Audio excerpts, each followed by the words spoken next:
Chapter 7. The day came when Carly asked Mrs. Hutter, "Will you please put up a nice lunch for Glen and me? I'm going to walk down to his farm where he's working and surprise him." "That's a downright fine idea," declared Mrs. Hutter, and forthwith bustled away to comply with Carly's request. So presently Carly found herself carrying a bountiful basket on her arm, faring forth on an adventure that both thrilled and depressed her. Long before this hour, something about Glen's work had quickened her pulse and given rise to an inexplicable admiration. That he was big and strong enough to do such labor made her proud. That he might want to go on doing it made her ponder and brood. The morning resembled one of the rare eastern days in June, when the air appeared flooded with rich, thick, amber light. Only the sun here was hotter and the shade cooler. Carly took to the trail below, where West Fork emptied its golden-green waters into Oak Creek. The red walls seemed to dream and wait under the blaze of the sun. The heat lay like a blanket over the still foliage. The birds were quiet. Only the murmuring stream broke the silence of the canyon. "Good morning, Scorpion Knight. Good to see you." "Good morning." Never had Carly felt more the isolation and solitude of Oak Creek Canyon. Far indeed from the maddening crowd. Only Carly's stubbornness kept her from acknowledging the sense of peace that enveloped her, that and the consciousness of her own discontent. What would it be like to come to this canyon, to give up to its enchantments? That, like many another disturbing thought, had to go unanswered, to be driven into the closed chambers of Carly's mind, there to germinate subconsciously and stalk forth some day to overwhelm her. The trail led along the creek, threading a maze of boulders, and passing into the shade of cottonwoods and crossing sun-flecked patches of sand. Carly's every step seemed to become slower. Regrets were assailing her. Long indeed had she overstayed her visit to the West. She must not linger there indefinitely. And mingled with misgiving was a surprise that she had not tired of Oak Creek. In spite of all, and of the dislike she vaunted to herself, the truth stared at her. She was not tired. The long-delayed visit to see Glen working on his own farm must result in her talking to him about his work, and in a way not quite clear she regretted the necessity for it. To disapprove of Glen. She received faint intimations of wavering, of uncertainty, of vague doubt. But these were cried down by the dominant and habitable voice of her personality. Habitable. Presently, through the shaded and shadowed breadth of the belt of forest, she saw gleams of a sunlit clearing, and crossing this space to the border of trees, she peered forth, hoping to espy Glen at his labors. She saw an old shack, and irregular lines of rude fence built of poles of all sizes and shapes, and several plots of bare yellow ground leading up toward the west side of the canyon wall. Could this clearing be Glen's farm? Surely she had missed it, or had not gone far enough. This was not a farm, but a slash in the forested level of the canyon floor, bare and somehow hideous. Dead trees were standing in the lots. They had been ringed deeply at the base by an axe to kill them, and so prevent their foliage from shading the soil. Carly saw a long pile of rocks that evidently had been carried from the plowed ground. There was no neatness, no regularity, although there was abundant evidence of toil. To clear that rugged space, to fence it and plow it, appeared at once to Carly an extremely strenuous and useless task. Carly persuaded herself that this must be the plot of ground belonging to the herder Charlie, and she was about to turn on down the creek when far up under the bluff she espied a man. He was stalking along and bending down. She recognized That does say it twice. He was stalking along and bending down. Stalking along and bending down. She recognized Glen. He was planting something in the yellow soil. Curiously, Carly watched him, and did not allow her mind to become concerned with a somewhat painful swell of her heart. What a stride he had! How vigorous he looked, and earnest! He was as intent upon this job as if he had been a rustic. He might have been failing to do it well, but he most certainly was doing it conscientiously. Once he had said to her that a man should never be judged by the result of his labors, but by the nature of his effort. Strive with all his heart and strength, yet fail. Carly watched him striding along and bending down, absorbed in his task, unmindful of the glaring hot sun. And somehow, to her singularly detached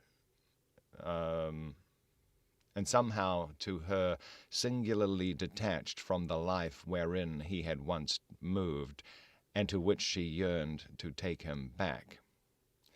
Suddenly an unaccountable flashing query assailed her conscience. How dare she want to take him back? She seemed as shocked as if some stranger had accosted her. What was this dimming of her eye, this inward tremulousness, this damned tide beating at an unknown and riveted gate of her intelligence? She felt more then than she dared to face. She struggled against something in herself. The old habit of mind instinctively resisted the new, the strange, but she did not come off wholly victorious. The Carly Birch, whom she recognized as of old, passionately hated this life and work of Glenn Kilbourne's, but the rebel self, an unaccountable and defiant Carly, loved him all the better for them. Carly drew a long, deep breath before she called Glen. This meeting would be momentous, and she felt no absolute surety of herself. Manifestly, he was surprised to hear her call, and, dropping his sack and implement, he hurried across the tilled ground, sending up puffs of dust. He vaulted the rude fence of poles, and upon sight of her called out lustily. How big and virile he looked, yet he was gaunt and strained. It struck Carly that he had not looked so upon her arrival at Oak Creek. Had she worried him? The query gave her a pang. "Sir Tiller of the Fields," said Carly gaily, "see your dinner. I brought it, and I'm going to share it." "You old darling," he replied, and gave her an embrace that left her cheek moist with the sweat of his. He smelled of dust and earth, and his body was hot. I wish to God it could be true for always. His loving, bearish onslaught and his words quite silenced Carly. How at critical moments he always said the thing that hurt her or inhibited her. She essayed a smile as she drew back from him. It's sure good of you," he said, taking the basket. "I was thinking I'd be through work sooner today, and was sorry I had not made a date with you. Come, we'll find a place to sit." Whereupon he led her back under the trees to a half-sunny, half-shady bench of rock overhanging the stream. Great pines overshadowed a still, eddying pool.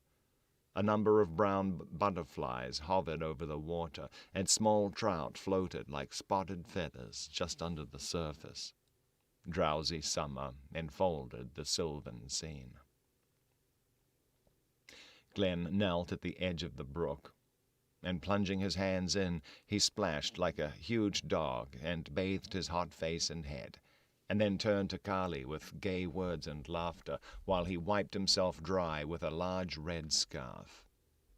Carly was not proof against the virility of him then, and at the moment, no matter what it was that had made him the man he looked, she loved it. "I'll sit in the sun," he said, designating a place.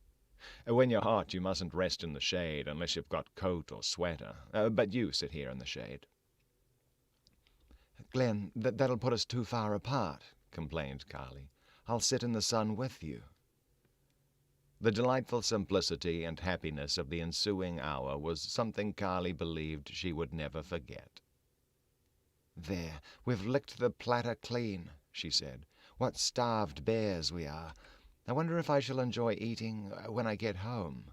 I used to be so finicky and picky." "Carly, don't talk about home," said Glen appealingly. "You dear old farmer, I'd love to stay here and just dream forever," replied Carly earnestly. "But I came on purpose to talk seriously." "Oh, you did? About what?" he returned, with some quick, indefinable change of tone and expression. "Well, first about your work. I know I hurt your feelings when I wouldn't listen, but I wasn't ready. I wanted to just be gay with you for a while. Don't think I wasn't interested. I was, and now I'm ready to hear all about it and everything." She smiled at him bravely, and she knew that unless some unforeseen shock upset her composure, she would be able to conceal from him anything which might hurt his feelings. "You do look serious," he said, with keen eyes on her. "Just what are your business relations with Hutter?" she inquired. I'm simply working for him," replied Glen. "My aim is to get an interest in his sheep, and I expect to some day. And we have some plans, and one of them is the development of that Deep Lake section. You remember you were with us the day Spillbeans spilled you?"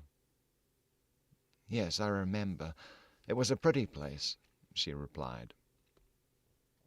Carly did not tell him that for a month past she had owned the Deep Lake section of 640 acres. She had, in fact, instructed Hutter to purchase it and to keep the transaction a secret for the present. Carly had never been able to understand the impulse that prompted her to do it, but as Hutter had assured her it was a remarkably good investment on very little capital, she had tried to persuade herself of its advantages. Back of it all had been an irresistible desire to be able some day to present to Glen this ranch site he loved. She had concluded he would never wholly dissociate himself from this West, and as he would visit it now and then, she had already begun forming plans of her own. She could stand a month in Arizona, at long intervals. "Hutter and I will go into cattle raising some day," went on Glen, "and that Deep Lake place is what I want for myself." "What work are you going to do for Hunter?" asked Carly. "Oh, anything from building fence to cutting timber," laughed Glen. "I've not yet the experience to be a foreman like Lee Stanton. Besides, I have a little business all my own. I put all my money in that." "You mean here? This farm?" "Yes, and the stock I'm raising. You see, I have to feed corn." "Have to feed corn. I have to feed corn. That's such a weird thing. What's up there, Timo? Good morning. How are you today?" Yeah, a little post-Halloween. It is a pretty dark room I'm in, Obsidian Empire. It's a 4x4 little little cube with one ring light. That's it. It is dark, but that's okay as long as it sounds okay. All right. Okay. "I can well believe that," replied Carly. You looked it." "Oh, the hard work is over. All I have to do now is to plant and keep the weeds out." "Glen, do sheep eat corn?" I plant corn to feed my hogs." "Hogs?" she echoed vaguely. "Yes, hogs," he said, with quiet gravity. "The first day you visited my cabin, I told you I raised hogs, and I fried my own ham for your dinner." "Is that what you put your money in?" "Yes, and Hutter says I've done well." "Hogs!" exclaimed Carly, aghast. "My dear, are you growing dull of comprehension?" retorted Glen. "Hogs," he spelled the word out. I'm in the hog-raising business and pretty blamed well pleased over my success so far. And Anya, good morning, Anya. Anya's here as well. Here for the cowboy stuff. Here for the western. Okay, and Timo's doing well. Very good, very good. What, let's see. Carly caught herself in time to quell outwardly a shock of amaze and revulsion. She laughed and exclaimed against her stupidity. The look of Glen was no less astounding than the content of his words. He was actually proud of his work. Moreover, he showed not the least sign that he had any idea such information might be startlingly obnoxious to his fiancée. "Glen, it's so queer," she exclaimed, "that you, Glenn Kilbourne, should ever go in for hogs. It's unbelievable. How did you ever happen to do it?" "By heaven, you're hard on me," he burst out in sudden, dark, fierce passion. "How'd I ever happen to do it? I mean, what was there left for me? I gave my soul and heart and body to the government, to fight for my country. I came home a wreck. What did my government do for me? What did my employers do for me? What did the people I fought for do for me? Nothing. So help me God, nothing. I got a ribbon and a bouquet, a little applause for an hour, and then the sight of me sickened my countrymen. I was broken and used.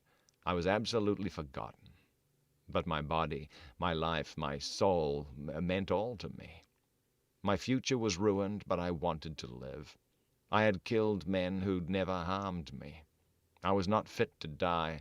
I tried to live, so I fought out my battle alone. Alone. No one understood. No one cared. I came west to keep from dying of consumption in sight of the indifferent mob for whom I had sacrificed myself. I chose to die on my feet, away off alone somewhere. But I got well, and what made me well and saved my soul was the first work that offered, raising and tending hogs. The dead whiteness of Glen's face, the lightning scorn of his eyes, the grim, stark strangeness of him, then had for Carly a terrible harmony with this passionate denunciation of her kind, of the America for whom he had lost all. "Oh, Glen, forgive me," she faltered. "I was only talking. What do I know? Oh, I'm blind and little." She could not bear to face him for a moment, and she hung her head. Her intelligence seemed concentrating swift, wild thoughts round the shock to her consciousness. By that terrible expression of his face, by those thundering words of scorn, would she come to realize the mighty truth of his descent into the abyss and his rise to the heights. Vaguely she began to see. An awful sense of her deadness, of her soul-blighting selfishness, began to dawn upon her as something monstrous out of the dim, gray obscurity. She trembled under the reality of thoughts that were not new. How she had babbled about Glen and the crippled soldiers. How she had imagined she sympathized. But she had only been a vain, worldly, complacent, effusive little fool. She had here the shock of her life, and she sensed a greater one, impossible to grasp. "Carly, that was coming to you," said Glen presently, with deep, heavy expulsion of breath.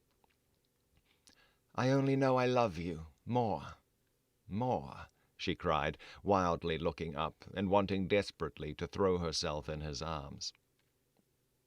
"I guess you do, a little," he replied. "Sometimes I feel you are a kid.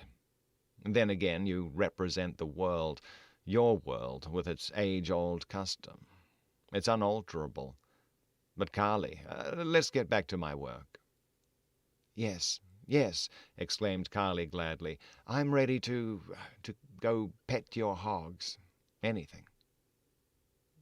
"By George, I'll take you up," he declared. "I'll bet you won't go near one of my hog pens." "Lead me to it," she replied, with a hilarity that was only a nervous reversion of her state. "Well, maybe I'd better hedge on the bet," he said, laughing again. "You have more in you than I suspect. You sure fooled me when you stood for the sheep-dip. But come on, I'll take you anyway." So that was how Carly found herself walking arm in arm with Glen down the canyon trail. A few moments of action gave her at least an appearance of outward composure, and the state of her emotion was so strained and intense that her slightest show of interest must deceive Glen into thinking her eager, responsive, enthusiastic. It certainly appeared to loosen his tongue. But Carly knew she was farther from normal than ever before in her life, and that the subtle, inscrutable woman's intuition of her and that the subtle, inscrutable woman's intuition of her presaged another shock.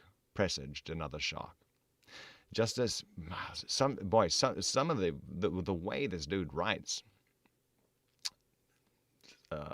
it's got a lot to stumble over. Just as she had seemed to change, so had the aspects of the canyon undergone some elusive transformation. The beauty of green foliage and amber stream and brown tree trunks and gray rocks and red walls was there, and the summer drowsiness and languor lay as deep, and the loneliness and solitude brooded with its same eternal significance. But some nameless enchantment, perhaps of hope, seemed no longer to encompass her.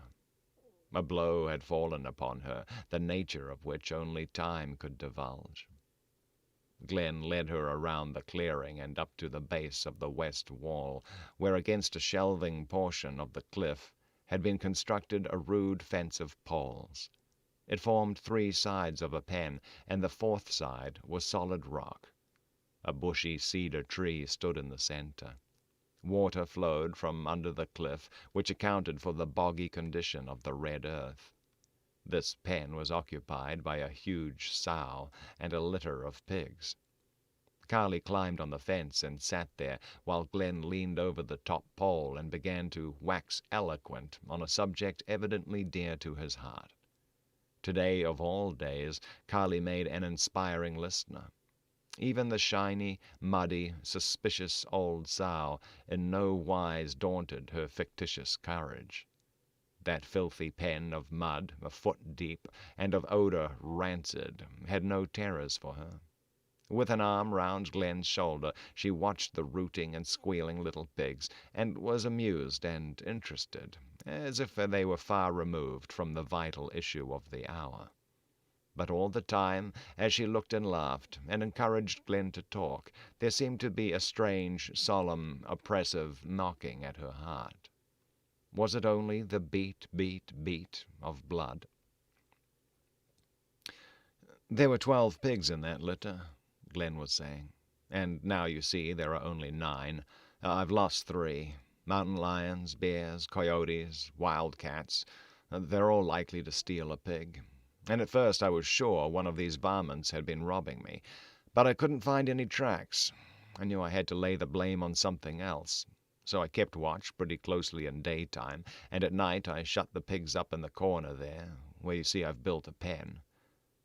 Yesterday I heard squealing, and by George, I saw an eagle flying off with one of my pigs. Say, I was mad. A great old bald-headed eagle. The regal bird you see with America's stars and stripes had degraded himself to the level of a coyote. I ran for my rifle, and I took some quick shots at him as he flew up. Tried to hit him, too, but I failed. And the old rascal hung on to my pig. I watched him carry it to that sharp crag way up there on the rim." "Oh, poor little piggy," exclaimed Carly. "To think of our American emblem, our stately bird of noble, warlike mien, our symbol of lonely grandeur and freedom of the heights, think of him being a robber of pig pens. Glen, I begin to appreciate the many-sidedness of things. Even my hide-bound narrowness is susceptible to change. It's never too late to learn. This should apply to the Society for the Preservation of the American Eagle." Such a weird conversation. Okay. Glen led her along the base of the wall to 3 other pens, in each of which was a fat old sow with a litter. And at the last enclosure, that, owing to dry soil, was not so dirty, Glen picked up a little pig and held it squealing out to Carly as she leaned over the fence. It was fairly white and clean, a little pink and fuzzy, and certainly cute with its curled tail. "Carly Birch, take it in your hands," commanded Glen. The feat seemed monstrous and impossible of accomplishment for Carly, yet such was her temper at the moment that she would have undertaken anything. "Why, sure I will, as Flo says," replied Carly, extending her ungloved hands. "Come here, piggy. I christen you Pinky." And hiding an almost insupportable squeamishness from Glen, she took the pig in her hands and fondled it. "By George!" exclaimed Glen in huge delight. "I wouldn't have believed it. Carly, I hope you tell your fastidious and immaculate Morrison that you held one of my pigs in your beautiful hands." "Wouldn't it please you more to tell him yourself?" asked Carly. "Yes, it would," declared Glen grimly. This incident inspired Glen to a Homeric narration of his hog-raising experience. In spite of herself, the content of his talk interested her. In spite of herself, the content of his talk interested her. And as for the effect upon her of his singular enthusiasm, it was deep and compelling. The little-boned Berkshire razorback hogs grew so large and fat and heavy that their bones broke under their weight. The Duroc Jerseys were the best breed in that latitude, owing to their larger and stronger bones that enabled them to stand up under the greatest accumulation of fat. Glen told of his droves of pigs running wild in the canyon below. In summertime they fed upon vegetation, and at other seasons on acorns, roots, bugs, and grubs. Acorns particularly were good and fattening feed. They ate cedar and juniper berries and pinyon nuts, and therefore they lived off the land, at little or no expense to the owner. The only loss was from beasts and birds of prey. Glen showed Carly how a profitable business could soon be established. He meant to fence off side canyons and to segregate droves of his hogs and to raise abundance of corn for winter feed. At that time there was a splendid market for hogs, a condition Hutter claimed would continue indefinitely in a growing country. In conclusion, Glen eloquently told how in his necessity he had accepted gratefully the humblest of labors to find in the hard pursuit of it a rejuvenation of body and mind, and a promise of independence and prosperity. BW, the great bald eagle, it's an opportunistic predator and scavenger. Yeah, apparently it is. Apparently it is. Good morning. When he had finished and excused himself to go repair a weak place in the corral fence, sat silent, wrapped in strange meditation. Whither had faded the vulgarity and ignominy she had attached to Glen's raising of hogs? Gone, like other miasmas of her narrow mind. Partly she understood him now. She shirked consideration of his sacrifice to his country. That must wait. But she thought of his work, and the more she thought, the less she wondered. First he had labored with his hands. What infinite meaning lay unfolding to her vision? Somewhere out of it all came the conception that man was intended to earn his bread by the sweat of his brow. But there was more to it than that. By that toil and sweat, by the friction of horny palms, by the expansion and contraction of muscle, by the acceleration of blood, something great and enduring, something physical and spiritual, came to a man. She understood then why she should have wanted to surrender herself to a man made manly by toil. She understood how a woman instinctively leaned toward the protection of a man who had used his hands, who had strength and red blood and virility, who could fight like the progenitors of the race. Any toil was splendid that served this end for any man. It all went back to the survival of the fittest. And suddenly Carly thought of Morrison. He could dance and dangle attendance upon her and amuse her, but how would he have acquitted himself in a moment of peril? She had her doubts. Most assuredly he could not have beaten down for her a ruffian like Hayes Ruff. What then should be the significance of a man for a woman? Think of the eagle, just a hungry animal, whatever symbolism you try to put on its. Yeah, it's boy, it's definitely a very. I mean, yeah, a very iconic animal.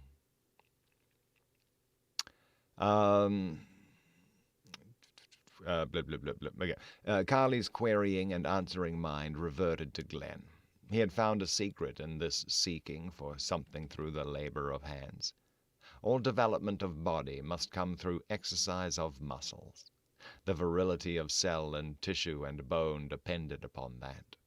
Thus he had found in toil the pleasure and reward athletes had in their desultory training. But when a man learned this secret, the need of work must become permanent. Did this explain the lore of the Persians, that every man was required to sweat every day? Never heard that one before. Carly tried to picture to herself Glen's attitude of mind when he had first gone to work here in the West. Resolutely she now denied her shrinking, cowardly sensitiveness. She would go to the root of this matter, if she had intelligence enough.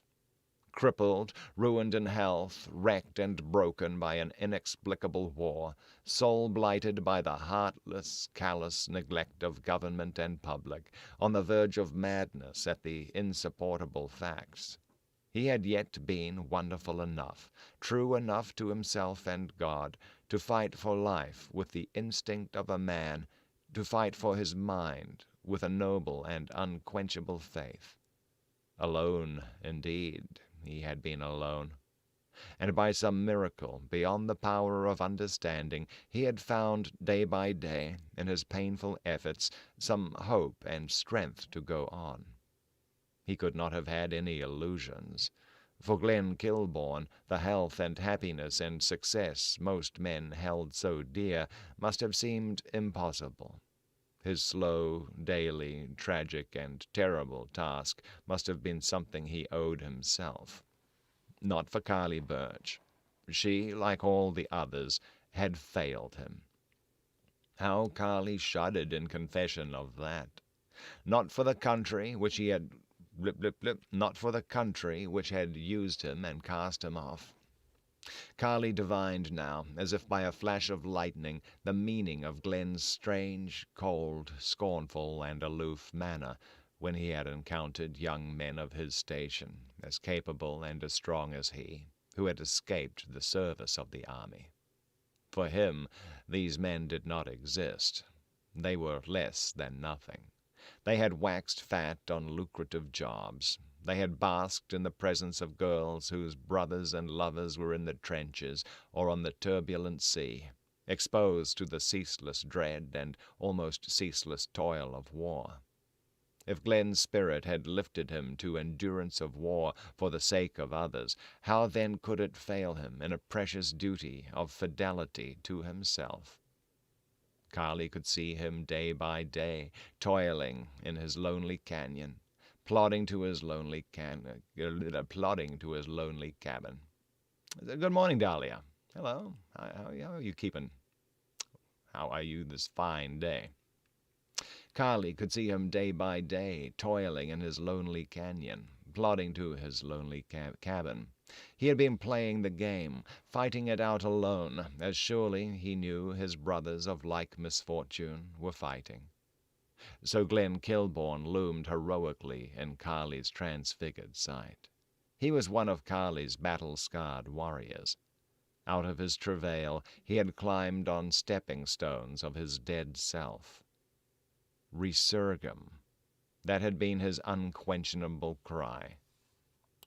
Who had heard it? Going to look that word up. Resurgam. Not found.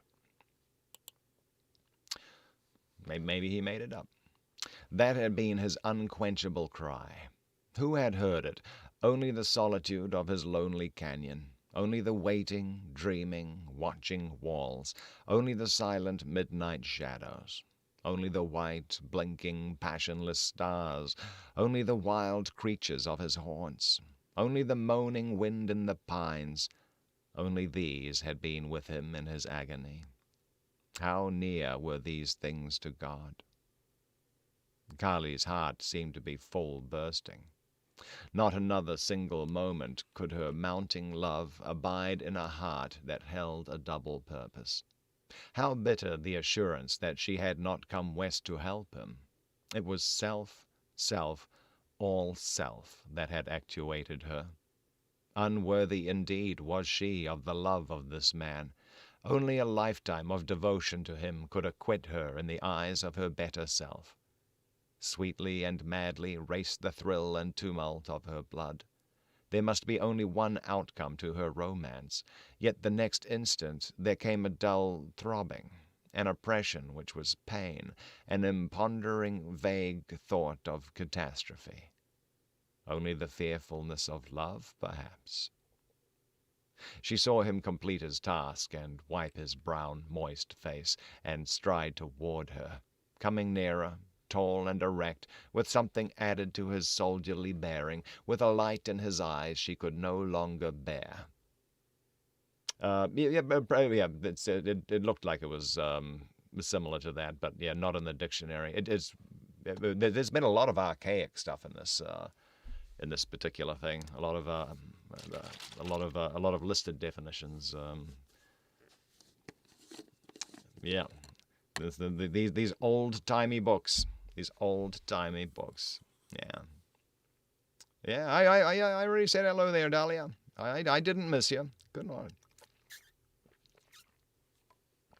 Hope your week is starting off good.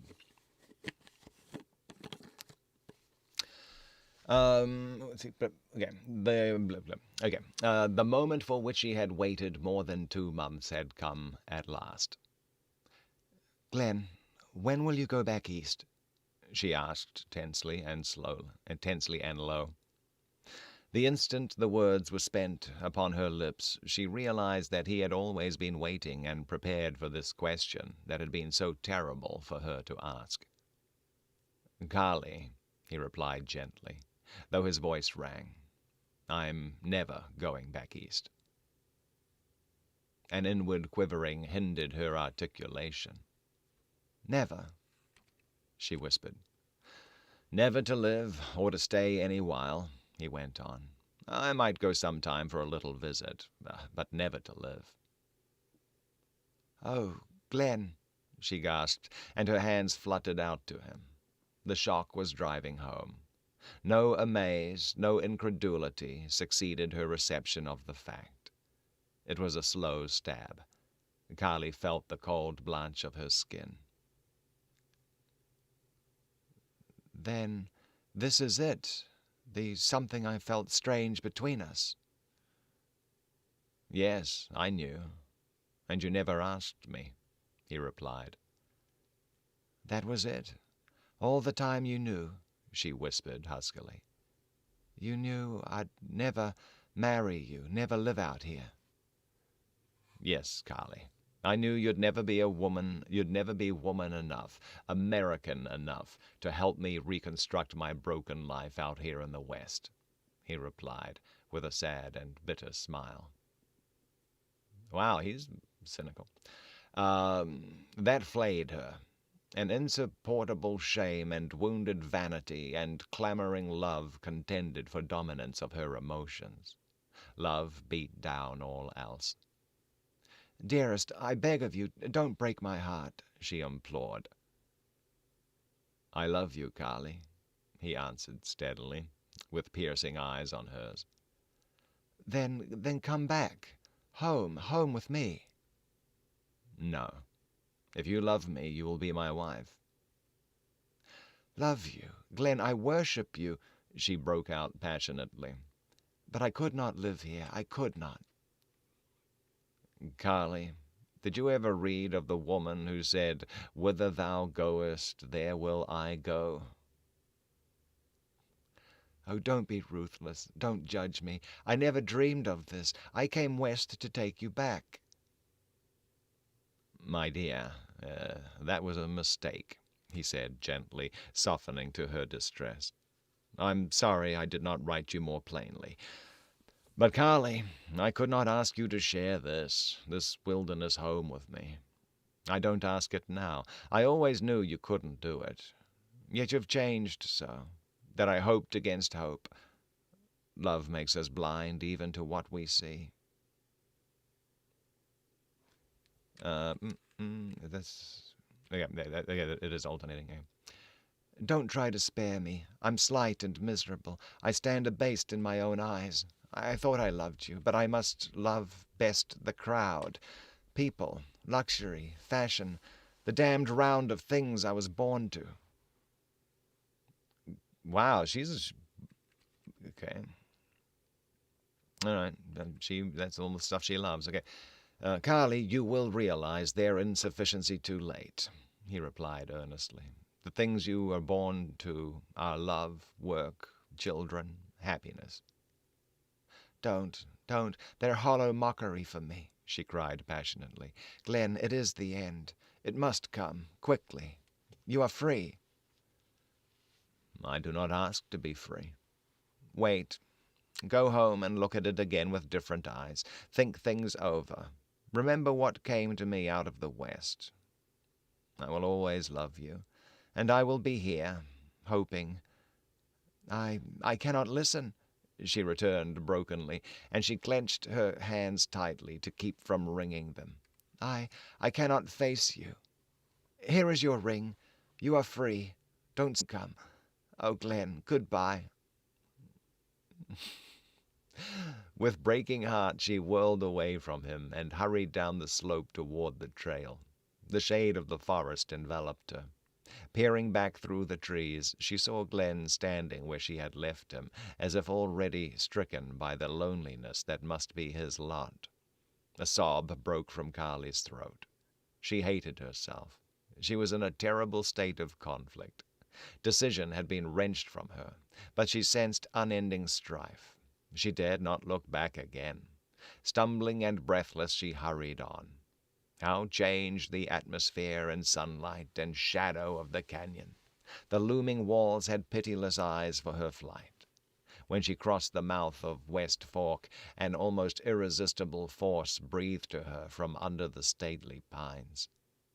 An hour later she had bidden farewell to the weeping Mrs. Hutter, and to the white-faced Flo, and Lolomai Lodge, and the murmuring waterfall, and the haunting loneliness of Oak Creek Canyon. All righty, wow. Okay, so she's out of there already, man. Okay, gonna take a minute before diving into the next chapter. I didn't think it was gonna go like that. I mean, obviously, there's still a lot of story to go, but I didn't think that she should, it didn't seem like that kind of story where she'd just toss it all in after spending a couple of months there. Yeah, it's there was boy, there's some jingoistic. No, it's not even jingoistic really. It's I don't know what to think about some of the stuff. Man.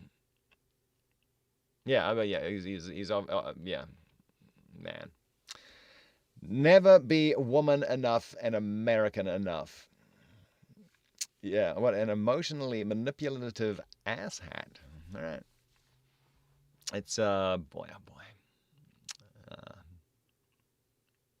Anyway, it looks like she has run. Man, okay. Dahlia, atheist, she commits to her plan. Oh, you mean at least she commits to her plan? Yeah, okay, all right. Yeah, that was an interesting, spell correction there. Atheist, she commits to her plan. So, at least, yeah. So, man, boy, oh boy, there's been some terrible decisions made in this book so far. Some terrible decisions. Um, but boy, oh boy. Okay, let's have a little water, and then we're gonna we'll get back into it.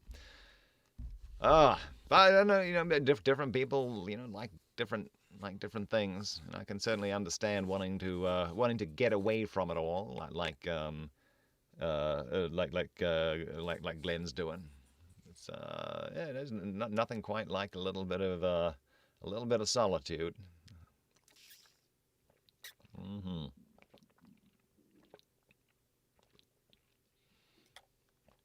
But yeah, I don't know.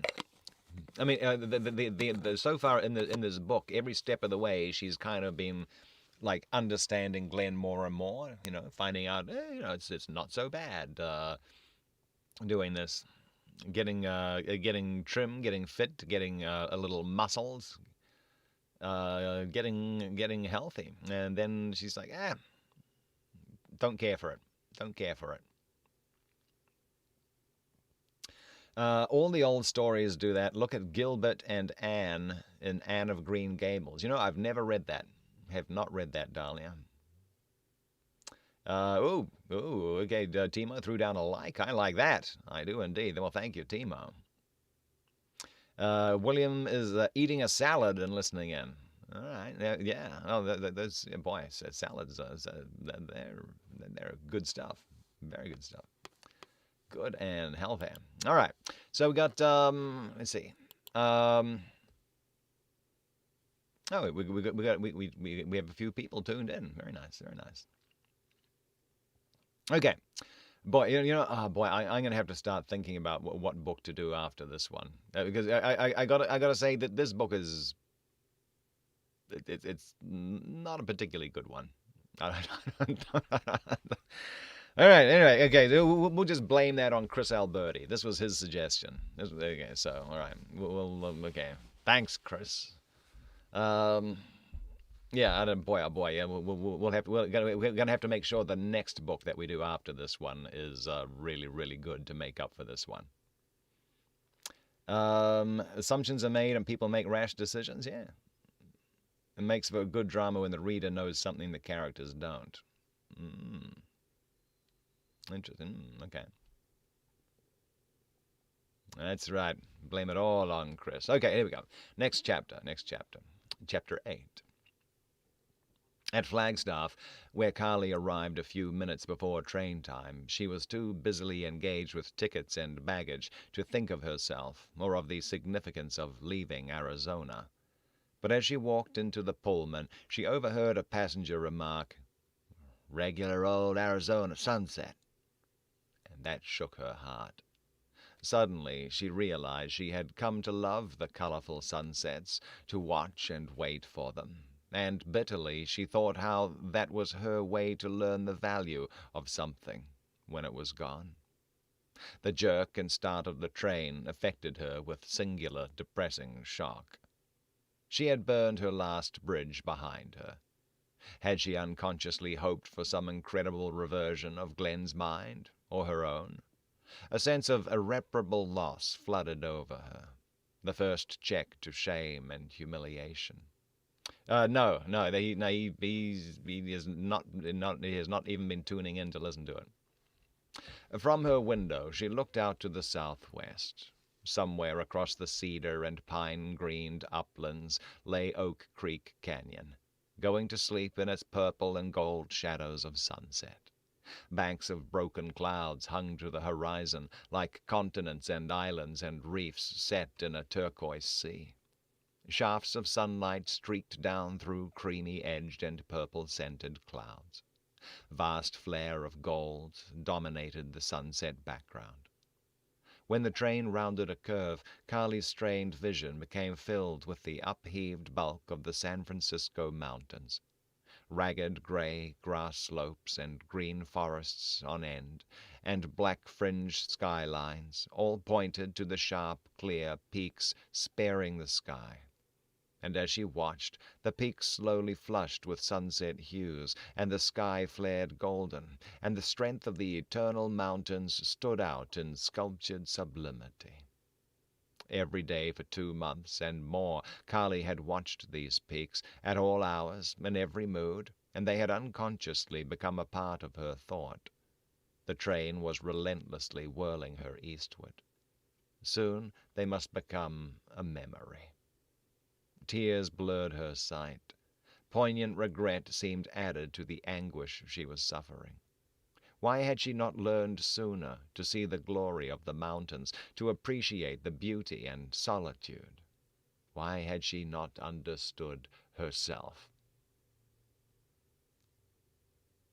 Oh boy, you guys got some bold predictions there, on you.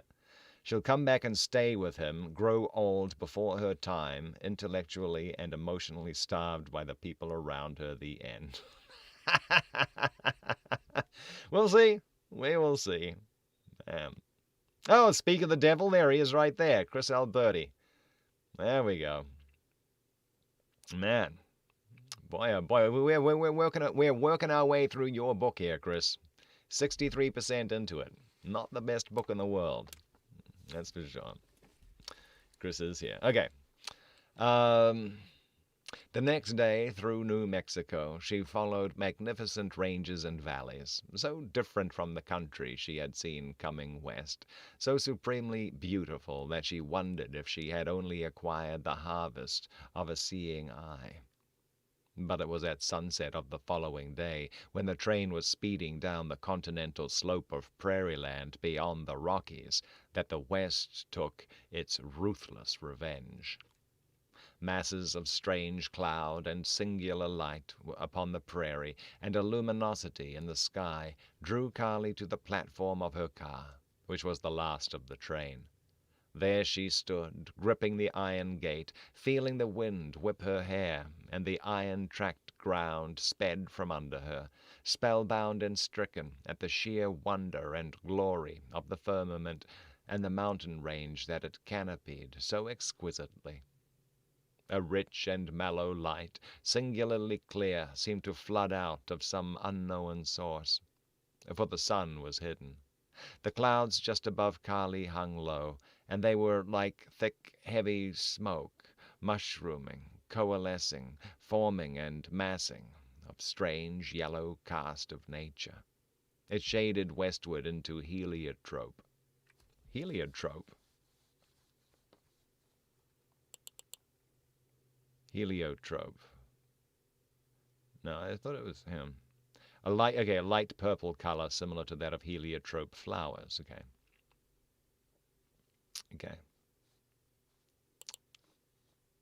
It shaded westward into heliotrope, and this into a purple so royal, so matchless and rare, that Carly understood why the purple of the heavens could never be reproduced in paint. Here the cloud mass thinned and paled, and a tint of rose began to flush the billowy, flowery, creamy white. Then came the surpassing splendor of this cloud pageant, a vast canopy of shell pink, a sun-fired surface like an opal sea, rippled and webbed with the exquisite texture of an oriental fabric, pure, delicate, lovely, as no work of human hands could be. It mirrored all the warm, pearly tints of the inside whirl of the tropic nautilus, and it ended abruptly, a rounded depth of bank, on a broad stream of clear sky, intensely blue, transparently blue, as if through the lambent depths shone the infinite firmament.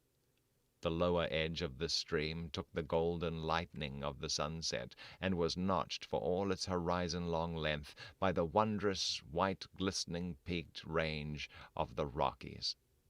Far to the north, standing aloof from the range, loomed up the grand black bulk and noble white dome of Pike's Peak.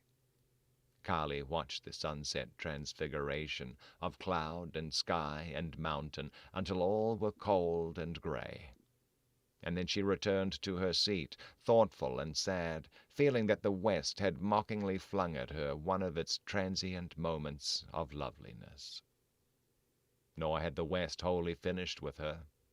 Next day, the mellow gold of the Kansas wheat fields, endless and boundless as a sunny sea, rich, waving in the wind, stretched away before her aching eyes for hours and hours. Here was the promise fulfilled, the bountiful harvest of the land, the strength of the West. The great Middle State had a heart of gold. East of Chicago, Carly began to feel that the long days and nights of riding, the ceaseless turning of the wheels, the constant and wearing stress of emotion, had removed her an immeasurable distance of miles and time and feeling from the scene of her catastrophe. Many days seemed to have passed. Many had been the hours of her bitter regret and anguish. Indiana and Ohio, with their green pastoral farms and numberless villages and thriving cities, denoted a country far removed and different from the West, and an approach to the populous East. Carly felt like a wanderer coming home. She was restlessly and impatiently glad. But her weariness of body and mind, and the close atmosphere of the car, rendered her extreme discomfort. Summer had laid its hot hand on the low country east of the Mississippi.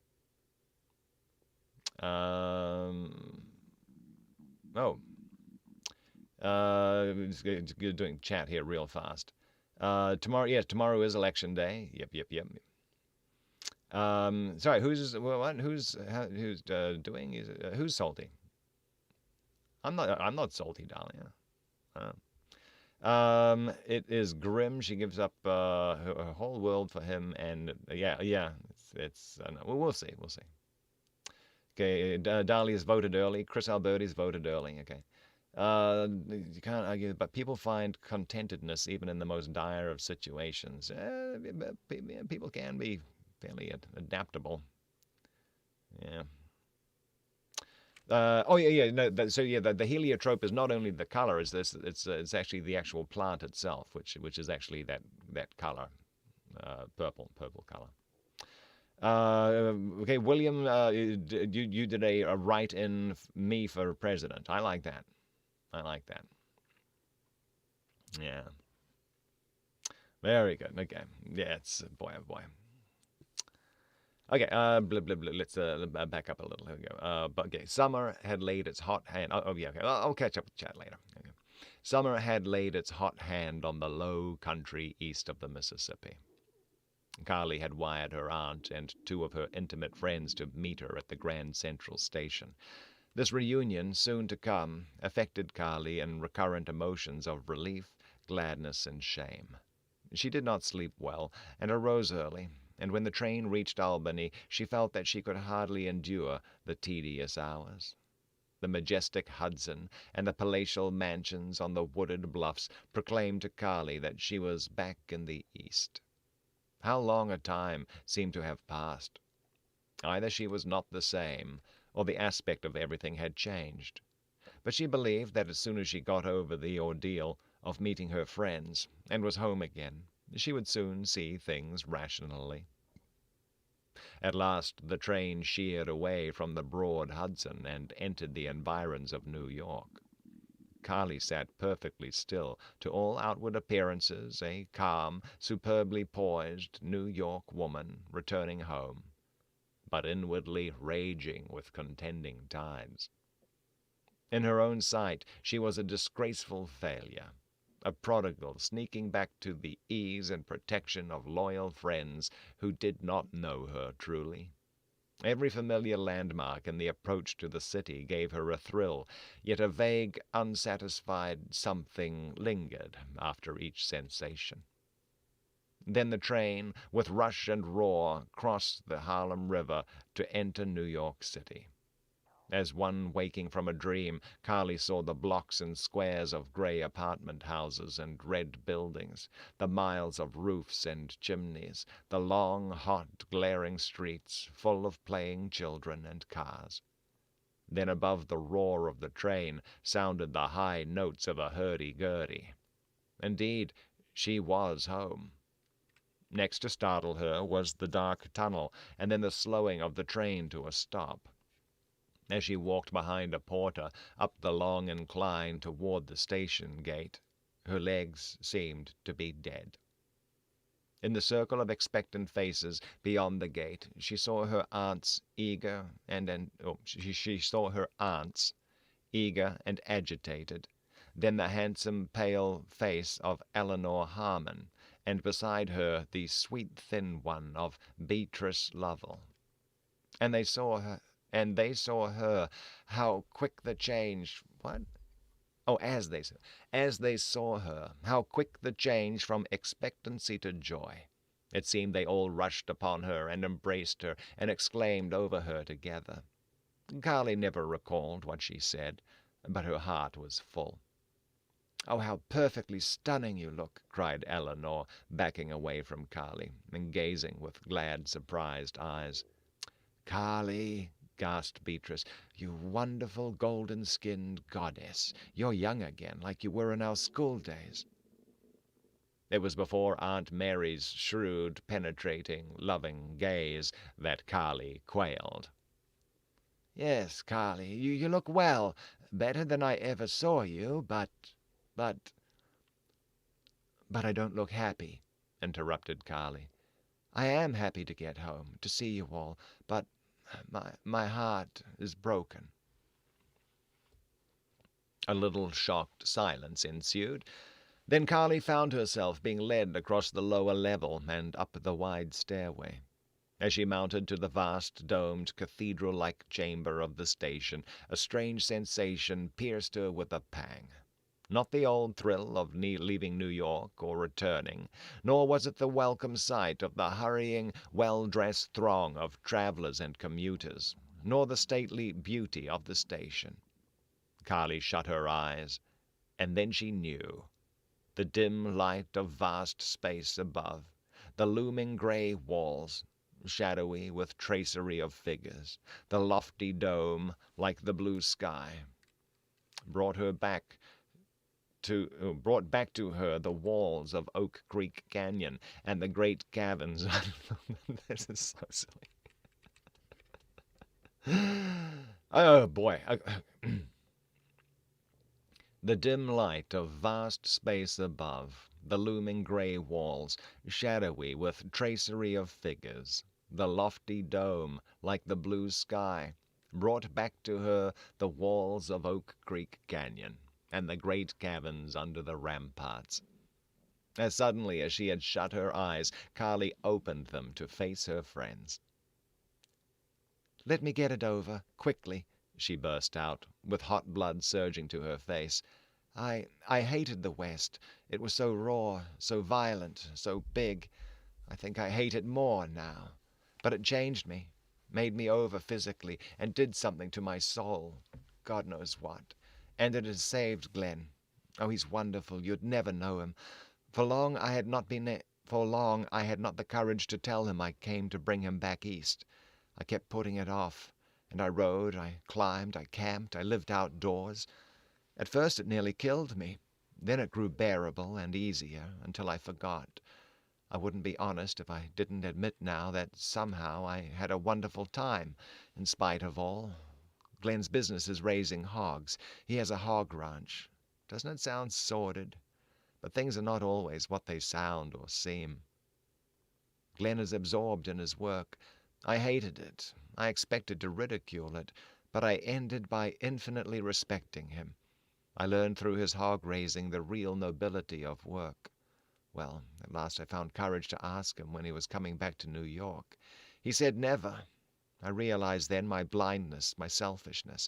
I could not be his wife and live there. I could not. I was too small, too miserable, too comfort-loving, too spoiled, and all the time he knew this, knew I'd never be big enough to marry him. that broke my heart. I left him free, and here I am. I beg you, don't ask me any more, and never to mention it to me, so I can forget. Your stepdad loves Zane Grey. Yeah, he's a very popular author, and he was hugely prolific as well. Wrote a ton of books. Made a ton of money, but they're not all good. They're not all good. You saw a Zane Grey book at the thrift store last week. You should have picked it up and read it. Maybe it'll be a good one. Okay. The tender, unspoken sympathy of women who loved her. The tender, unspoken sympathy of women who loved her proved comforting in that trying hour. With the confession ruthlessly made, the hard compression in Carly's breast subsided, and her eyes cleared of a hateful dimness. When they reached the taxi stand outside the station, Carly felt a rush of hot, devitalized air from the street. She seemed not to be able to get air into her lungs. "Isn't it dreadfully hot?" she asked. "Oh, this is a cool spell to what we had last week," replied Eleanor. "Cool!" exclaimed Carly as she wiped her moist face. "I wonder if you Easterners know the real significance of words." Then they entered a taxi to be whisked away, apparently through a labyrinthine maze of cars and streets where pedestrians had to run and jump for their lives. A congestion of traffic at Fifth Avenue and 42nd Street halted their taxi for a few moments, and here in the thick of it Carly had full assurance that she was back in the metropolis. Her sore heart eased somewhat at sight of the streams of people passing to and fro. How they rushed! Where were they going? What was their story? And all the while her aunt held her hand, and Beatrice and Eleanor talked as fast as their tongues could wag. Then the taxi clattered on up the avenue, to turn down a side street, and presently stop at Carly's home. It was a modest 3-story brownstone house. Carly had been so benumbed by sensations that she did not imagine she could experience a new one, but peering out of the taxi, she gazed dubiously at the brownish-red stone steps in front of her home. Did she live by herself? I don't recall if they mentioned that in the beginning. Because she'd been gone, 2-3 months, something like that. "I'm going to have it painted," she muttered as if to herself. Her aunt and her friends laughed, glad and relieved to hear such a practical remark from Carly. How were they to divine that this brownish-red stone was the color of desert rocks and canyon walls? In a few more moments, Carly was inside the house, feeling a sense of protection in the familiar rooms that had been her home for 17 years. Once in the sanctity of her room, which was exactly as she had left it, her first action was to look in the mirror at her weary, dusty, heated face. Neither the brownness of it nor the shadow appeared to harmonize with the image of her that haunted the mirror. "Now," she whispered low, "it's done. I'm home. The old life. Or a new life. How to meet either. Now." Thus she challenged her spirit, and her intelligence rang at her the imperative necessity for action, for excitement, for effort that left no time for rest or memory or wakefulness. She accepted the issue. She was glad of the stern fight ahead of her. She set her will and steeled her heart with all the pride and vanity and fury of a woman who has been defeated, but who scorned defeat. She was what birth and breeding and circumstance had made her. She would seek what the old life held. What with unpacking and chatting and telephoning and lunching, the day soon passed. Carly went to dinner with friends, and later to a roof garden. The color and light, the gaiety and music, the news of acquaintances, the humor of the actors, All, in fact, except the unaccustomed heat and noise, were most welcome and diverting. That night she slept the sleep of weariness. Awakening early, she inaugurated a habit of getting up at once, instead of lolling in bed and breakfasting there, and reading her mail, as had been her wont before going west. Then she went over business matters with her aunt, called on her lawyer and banker, took lunch with Rose Maynard, and spent the afternoon shopping. Strong as she was, the unaccustomed heat and hard pavements and the jostle of shoppers and continual rush of sensations wore her out so completely that she did not want any dinner. She talked to her aunt a while, then went to bed. She must be like independently wealthy or something like that. She's like 26 years old. I think it said. Yeah, and she just bought that she just on a whim bought that 600 odd acres that Glen had been wanting to buy. Just telegraphed home and said, buy this land.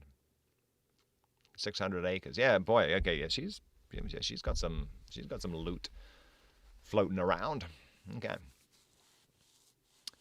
Next day, Carly motored through Central Park and out of town into Westchester County, finding some relief from the stiffing heat. But she seemed stiffing heat. Probably a typo. But she seemed to look at the dusty trees and the worn greens without really seeing them. In the afternoon she called on friends and had dinner at home with her aunt, and then went to a theater. The musical comedy was good, but the almost unbearable heat and the vitiated air spoiled her enjoyment. That night, upon arriving home at midnight, she stepped out of the taxi and involuntarily, without thought, looked up to see the stars. But there were no stars. A murky, yellow-tinged blackness hung low. Carly recollected that stars and sunrises and sunsets and untainted air and silence were not for city dwellers. She checked any continuation of the thought. A few days sufficed to swing her into the old life. Many of Carly's friends had neither the leisure nor the means to go away from the city during the summer. Some there were who might have afforded that if they had seen fit to live in less showy apartments or to dispense with cars.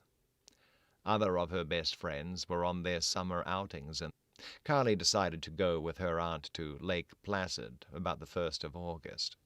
Meanwhile, she would keep going and doing. She had been a week in town before Morrison telephoned her and added his welcome.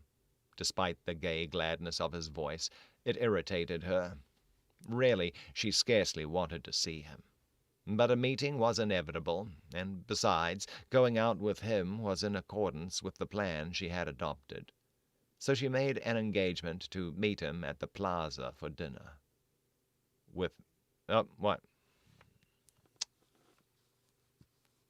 What goes? Did the stream die? Oh, no, just a whole bunch of dropped frames. It's buffering. Man, okay. That's not good.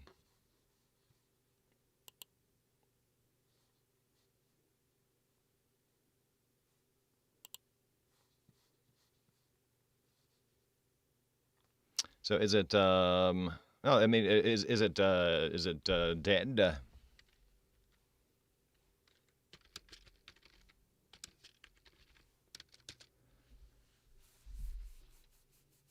I know, I just get little bits of information and no details. I'm here. Okay, great. All right. Well, you can't just say, hey, it's all R.I.P. and that's it. That doesn't help me. All right. I'm here. All right. Okay, let's get on. Right. Okay, yeah, but I have had a huge amount of dropped frames, so yeah. All right. Oh, it's up there, Farrakhan. Yeah. Fellow humanoid. All right. Let's see, where are we at? Oh, we read that. I lost my page now. Oh, yeah, here we go. Yeah. Bum, bum, bum. Okay, we're just going to back up a thing. We kind of got distracted there. I thought the stream had died, but no, here we go. She had been a week in town before Morrison telephoned her and added his welcome. Despite the gay gladness of his voice, it irritated her. Really, she scarcely wanted to see him, but a meeting was inevitable, and besides, going out with him was in accordance with the plan she had adopted. So she made an engagement to meet him at the plaza for dinner. When with slow and pondering action she hung up the receiver, it occurred to her that she resented the idea of going to the plaza. She did not dwell on the reason why. When Carly went into the reception room of the plaza that night, Morrison was waiting for her. The same slim, fastidious, elegant, sallow-faced Morrison whose image she had in mind, yet somehow different. He had what Carly called the New York masculine face, blasé and lined, with eyes that gleamed, yet had no fire. But at sight of her his face lighted up. "By Jove, you have come back a peach!" he exclaimed, clasping her extended hand. "Eleanor told me you looked great. It's worth missing you to see you look like this." "Thanks, Larry," she replied. "I must look pretty well to win that compliment from you. And how are you feeling? You don't seem robust from a golfer and horseman. But then I'm used to husky Westerners." "Oh, I'm fagged with the daily grind," he said. "I'll be glad to get up in the mountains next month. Let's go down to dinner." They descended the spiral stairway to the grill room, where an orchestra was playing jazz, and dancers gyrated on a polished floor, and diners in evening dress looked on over their cigarettes. "Well, Carly, are you still finicky about the eats?" he queried, consulting the menu. "No, but I prefer plain food," she replied. "Have a cigarette," he said, holding out his silver monogrammed case. "Thanks, Larry. I guess I'll not take up smoking again. You see, while I was West, I got out of the habit." "Yes, they told me you'd changed," he returned. "How about drinking?" "Why, I thought New York had gone dry," she said, forcing a laugh. "Only on the surface. Underneath it's wetter than ever." "Well, I'll obey the law." He ordered a rather elaborate dinner, and then, turning his attention to Carly, gave her closer scrutiny. Carly knew then that he had become acquainted with the fact of her broken engagement. It was a relief not to need to tell him. "How's that big stiff, Kilbourne?" asked Morrison suddenly. "Is it true he got well?" "Oh, yes, he's fine," replied Carly with eyes cast down. A hot knot seemed to form deep within her, and threatened to break and steal along her veins. "But if you please, I do not care to talk of him." "Naturally. But I must tell you that one man's loss is another's gain." Carly had rather expected renewed courtship from Morrison. She had not, however, been prepared for the beat of her pulse, the quiver of her nerves, the uprising of hot resentment at the mere mention of Kilbourne. It was only natural that Glen's former rivals should speak of him, and perhaps despairingly. But from this man Carly could not bear even a casual reference. Morrison had escaped the army service.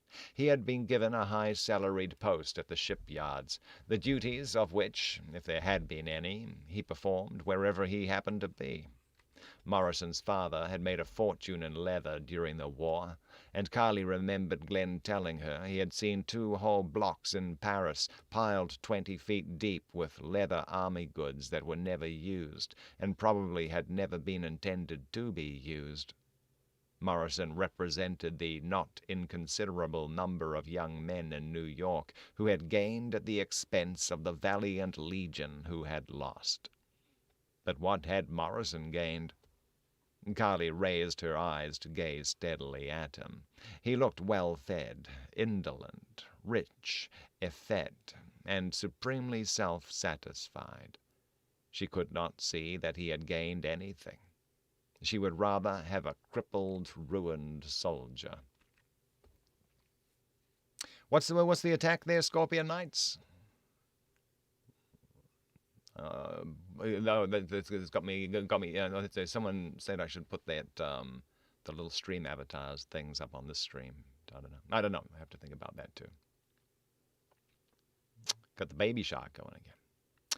Larry, I fear gain and loss are mere words, she said. The thing that counts with me is what you are. He stared in well-bred surprise, and presently talked of a new dance which had lately come into vogue, and from that he passed on to gossip of the theatres. Once between courses of the dinner he asked Carly to dance, and she complied. The music would have stimulated an Egyptian mummy, Carly thought, and the subdued rose lights, the murmur of gay voices, the glide and grace and distortion of the dances were exciting and pleasurable. Morrison had the suppleness and skill of a dancing master, but he held Carly too tightly, and so she told him, and added, I imbibed some pure fresh air while I was out west, something you haven't here, and I don't want it all squeezed out of me. The latter days of July Carly made busy, so busy that she lost her tan and appetite, and something of her splendid resistance to the dragging heat and late hours. Seldom was she without some of her friends. She accepted almost any kind of an invitation, and went even to Coney Island, to baseball games, to the motion pictures, which were three forms of amusement not customary with her. At Coney Island, which she visited with two of her younger girl-friends, she had the best time since her arrival home. What had put her in accord with ordinary people? The baseball games likewise pleased her. The running of the players and the screaming of the spectators amused and excited her. But she hated the motion pictures with their salacious and absurd misrepresentations of life, in some cases capably acted by skilful actors, and in others a silly series of scenes featuring some doll-faced girl. But she refused to go horseback riding in Central Park. She refused to go to the plaza, and these refusals she made deliberately, without asking herself why. On August 1st, she accompanied her aunt and several friends to Lake Placid, where they established themselves at a hotel. How welcome to Carly's strained eyes were the green of mountains, the soft gleam of amber water. How sweet and refreshing a breath of cool, pure air. The change from New York's glare and heat and dirt and iron-red insulating walls and thronging millions of people and ceaseless roar and rush was tremendously relieving to Carly. She had burned the candle, but the beauty of the hills and vales, the quiet of the forest, the sight of the stars made it hard to forget. The sight of the stars... She had to rest. And when she rested, she could not always converse or read or write. For the most part, her days held variety and pleasure. The place was beautiful, the weather pleasant, the people congenial. She motored over the forest roads. She canoed along the margin of the lake. She played golf and tennis. She wore exquisite gowns to dinner and danced during the evenings. But she seldom walked anywhere on the trails, and never alone, and she never climbed the mountains, and never rode a horse. Morrison arrived and added his attentions to those of other men. Carly neither accepted nor repelled them. She favored the association with married couples and older people, and rather shunned the pairing off, peculiar to vacationists at summer hotels. She had always loved to play and romp with children, but here she found herself growing to avoid them, somehow hurt by sound of pattering feet and joyous laughter. She filled the days as best she could, and usually earned quick slumber at night. She staked all on present occupation and the truth of flying time. And the truth of flying time. Oh, that was an abrupt end to that chapter. All right. Man! Okay, so yeah, she's having a hard time getting accustomed to... Well, she seems to like it. She is liking her life back in the big city and even getting out. But yeah, it's obvious that she is missing all the things that she learned to like out west. Little stop hammer time action there. All right, man. Yeah, just taking a quick look here. That is boy up to 42,000 drop frames. Why is it so bad right now? Don't know. Country life is, but yeah, there's a lot to be said for that. Yeah. Yeah, I'm not a big fan of the city, but here we are. Yeah. Okay, where are we at? 11:30. Let's do a quick little page count here. 1,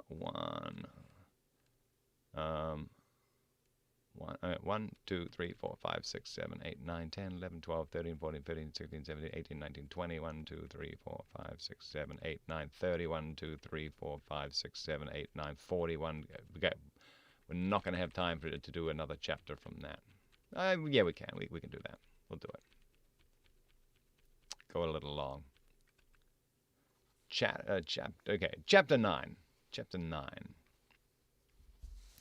The latter part of September, Carly returned to New York. Soon after her arrival, she received by letter a formal proposal of marriage from Albert Harrington, who had been quietly attentive to her during her sojourn at Lake Placid. He was a lawyer of distinction, somewhat older than most of her friends, and a man of means and fine family. Carly was quite surprised. Harrington was really one of the few of her acquaintances whom she regarded as somewhat behind the times, and liked him but she could not marry him, and replied in his letter in as kindly a manner as possible. Then he called personally. "Carly, I've come to ask you to reconsider," he said, with a smile in his gray eyes. He was not a tall or handsome man, but he had what women called a nice, strong face. "Albert, you embarrass me," she replied, trying to laugh it out. "Indeed, I feel honored, and I thank you, but I cannot marry you." "Oh, why not?" he asked quietly. "Because I don't love you," she replied. I did not expect you to," he said. "I hoped in time you might come to care. I've known you a good many years, Carly. Forgive me if I tell you I see you are breaking, wearing yourself down. Maybe it's not a husband you need so much now, but you do need a home and children.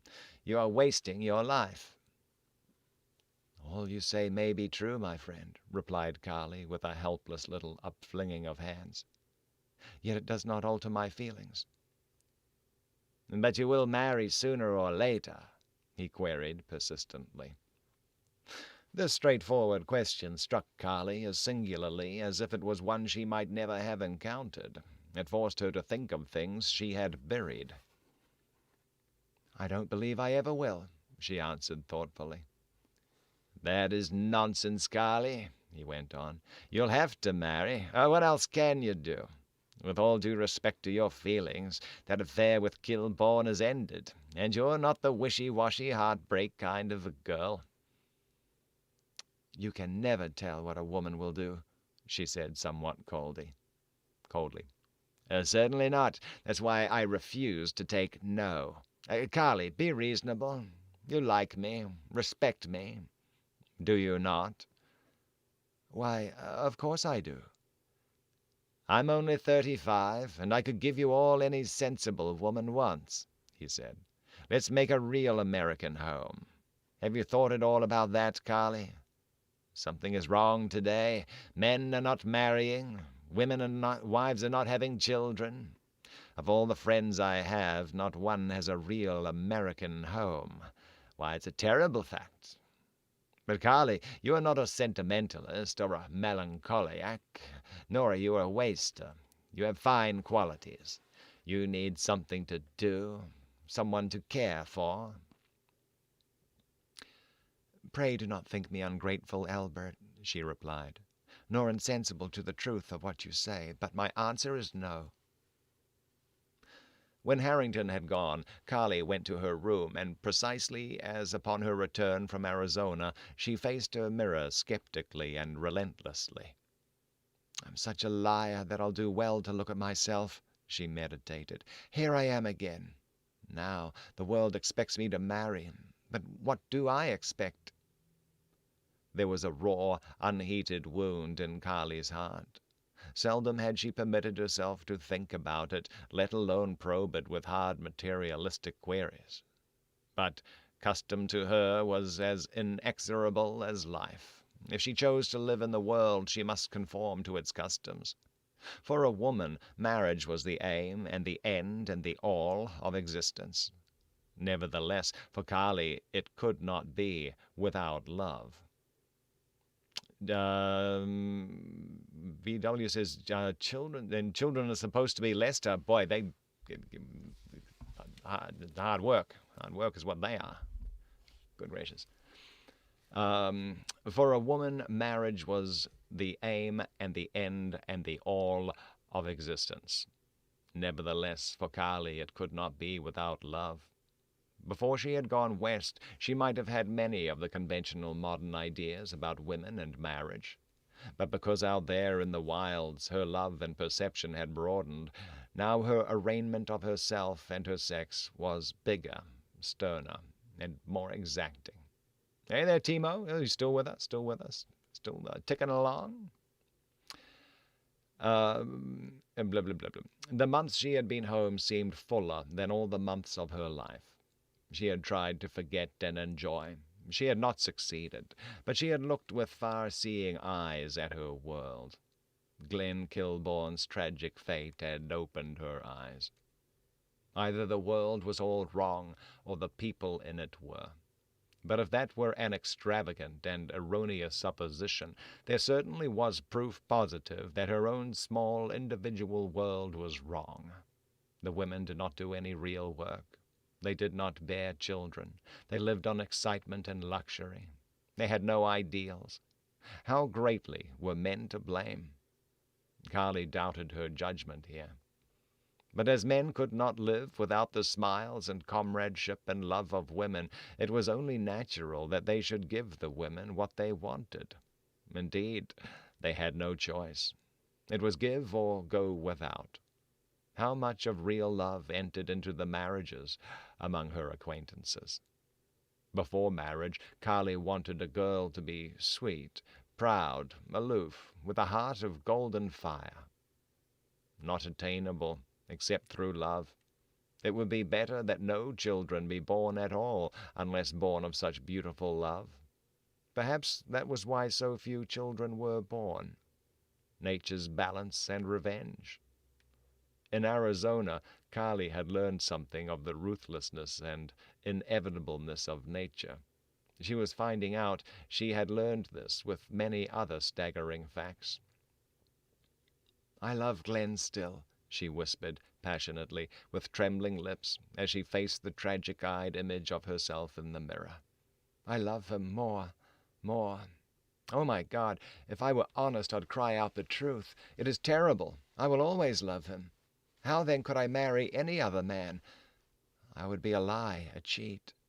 If I could only forget him, only kill that love, then I might love another man. And if I did love him, no matter what I had felt or done before, I would be worthy. I could feel worthy. I could give him just as much. But without such love, I'd give only a husked soul. Love, then, was the sacred and holy flame of life that sanctioned the begetting of children. Marriage might be a necessity of modern time, but it was not the vital issue.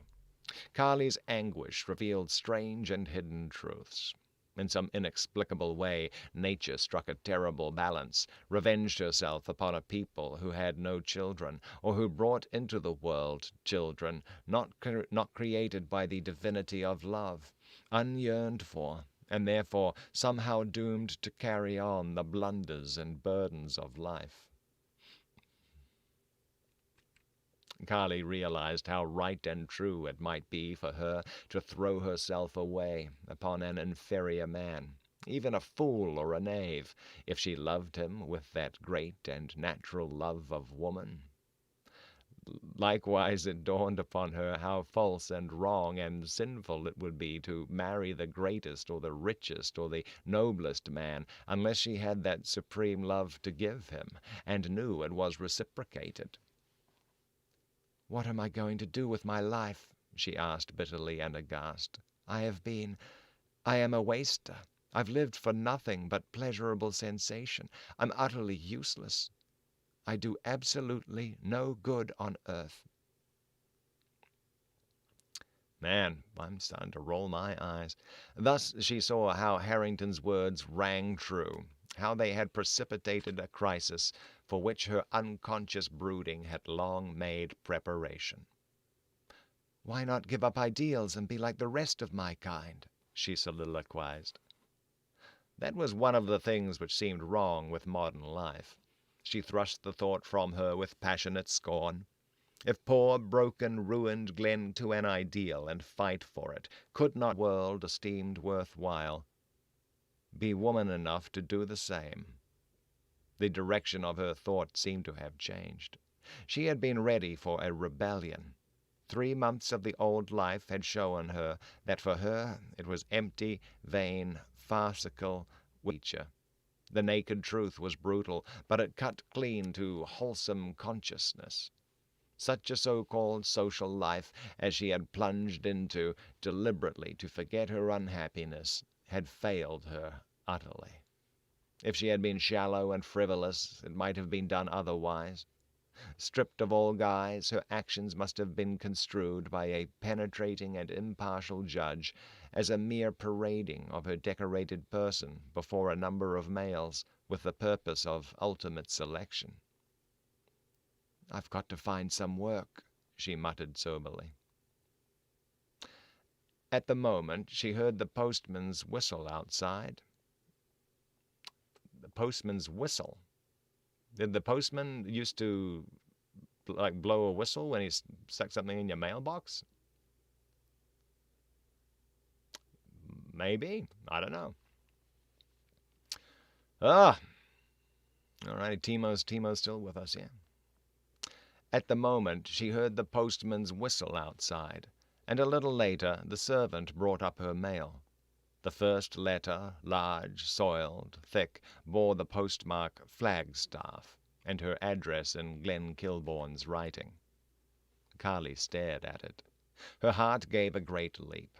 Her hand shook. She sat down suddenly, as if the strength of her legs was inadequate to uphold her. "Glen has written me," she whispered, in slow, halting realization. "For what? Oh, why?" The other letters fell off her lap, to lie unnoticed. This big, thick envelope fascinated her. It was one of the stamped envelopes she had seen in his cabin. It contained a letter that had been written on his rude table before the open fire, in the light of the doorway, in that little log cabin under the spreading pines of West Ford Canyon. Dared she read it? The shock to her heart passed, and with mounting swell, seemingly too full for her breast, it began to beat and throb, a wild gladness through all her being. She tore the envelope apart and read. Man, oh man. Oh boy, Melissa's got the little hearts going. Think this is going to be her big moment. Think she's going to realize, what have I been doing with my life? Why am I not under the out on the home on the range where the cows and the buffalo roam? Man, I need a little sip of water here, because boy, oh boy, this is going. Good Lord. Yeah.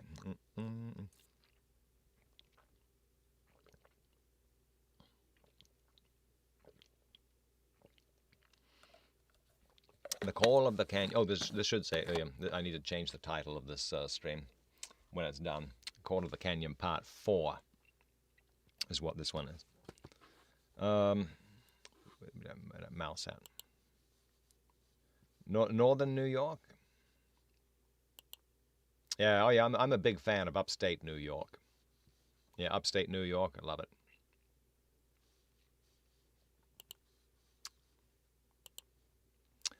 Spent a lot of time there. Yeah, I was based up there for a while.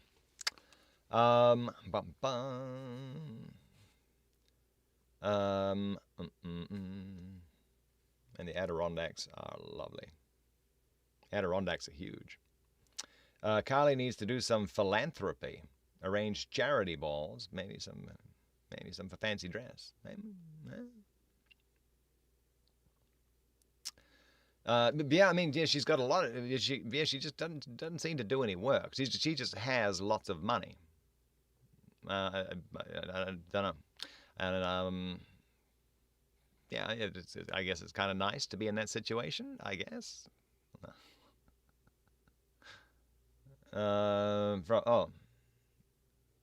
Ogdensburg. I don't know where that is off the top of my head.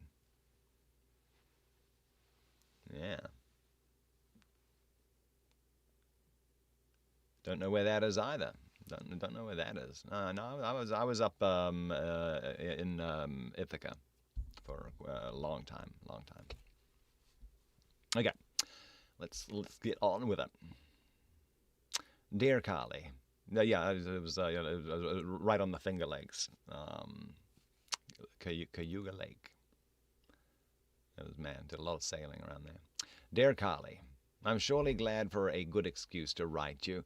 Once in a blue moon I get a letter, and today Hutter brought me one from a soldier pard of mine who was with me in the Argonne. His name is Virgil Rust. Queer name, don't you think? And he's from Wisconsin, just a rough diamond sort of chap, but fairly well educated. He and I were in some pretty hot places, and it was he who pulled me out of the shell crater. I'd gone west, sure, then, if it hadn't been for Rust. Well, he did all sorts of big things during the war. Was down several times with wounds. He liked to fight, and he was a holy terror. We all thought he'd get medals and promotion, but he didn't get either. These much-desired things did not always go where they were best deserved. Rust is now lying in a hospital on Bedford Park. His letter is pretty blue. All he says about why he's there is that he got knocked out, but he wrote a heap about his girl. Seems he was in love with a girl in his hometown, a pretty big-eyed lass whose picture I've seen, and while he was overseas she married one of the chaps who got out of fighting. Evidently Rust is deeply hurt. He wrote, I'd not care so if she'd thrown me down to marry an old man or a boy who couldn't have gone to war. You see, Carly, servicemen feel queer about that sort of thing. It's something we got over there, and none of us will ever outlive it. Now, the point of this is that I'm asking you to go see Rust and cheer him up and do what you can for the poor devil. It's a good deal to ask of you, I know, especially as Rust saw your picture many a time and knows you're my girl. But you needn't tell him that we couldn't make a go of it. And as I'm writing this to you, I see no reason why I shouldn't go on in behalf of myself. The fact is, Carly, I miss writing to you more than I miss anything of my old life. I'll bet you have a trunk full of letters from me, unless you've destroyed them. I'm not going to say how I miss your letters, but I will say you wrote the most charming and fascinating letters of anyone I ever knew, quite aside from any sentiment. You knew, of course, that I had no other girl correspondent. Well, I got along fairly well before you came west, but I'd be an awful liar if I denied I didn't get lonely for you in your letters. It's different now that you've been to Oak Creek. I'm alone most of the time, and I dream a lot, and I'm afraid I see you here in my cabin, and along the brook, and under the pines, and riding calico, which you came to do well, and on my hog pen fence, and everywhere. I don't want you to think I'm down in the mouth, for I'm not. I'll take my medicine. But, Carly, you spoiled me. and I miss hearing from you, and I don't see why it wouldn't be all right for you to send me a friendly letter occasionally. It is autumn now. I wish you could see Arizona canyons in their gorgeous colors. We have had frost right along, and the mornings are great. There's a broad zigzag belt of gold halfway up the San Francisco peaks, and that's the aspen thickets taking on their fall coat. Here in the canyon you'd think there was a blazing fire everywhere. The vines and the maples are red, scarlet, carmine, cerise, magenta, all the hues of flame. The oak leaves are turning russet gold, and the sycamores are yellow-green. Up on the desert the other day I rode across a patch of asters, lilacs, and lavender, almost purple. Had to get off and pluck a handful. And then, what do you think? I dug up the whole bunch, roots and all, and planted them on the sunny side of my cabin.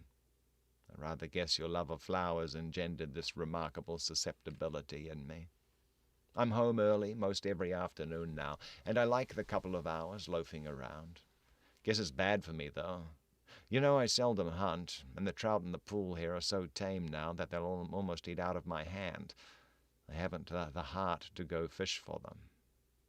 The squirrels, too, have grown tame and friendly.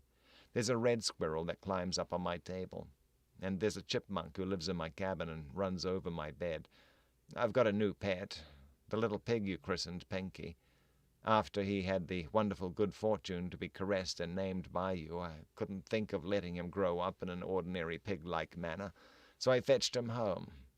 My dog, Mose, was jealous at first and did not like this intrusion, but now they're good friends and sleep together. Flo has a kitten she's going to give me, and then, as Hutter says, I'll be Jake. My occupation during these leisure hours perhaps would strike my old friends east as idle, silly, mawkish, but I believe you'll understand me. I have the pleasure of doing nothing, and of catching now and then a glimpse of supreme joy in the strange state of thinking nothing. Tennyson came close to this in his Lotus Eaters. Only to see, only to feel is enough. Sprawled on the warm, sweet pine needles, I breathe through them the breath of the earth, and am somehow no longer lonely. I cannot, of course, see the sunset, but I watch for its coming on the eastern wall of the canyon. I see the shadow slowly creep up, driving the gold before it, until at last the canyon rim and pines are turned to golden fire.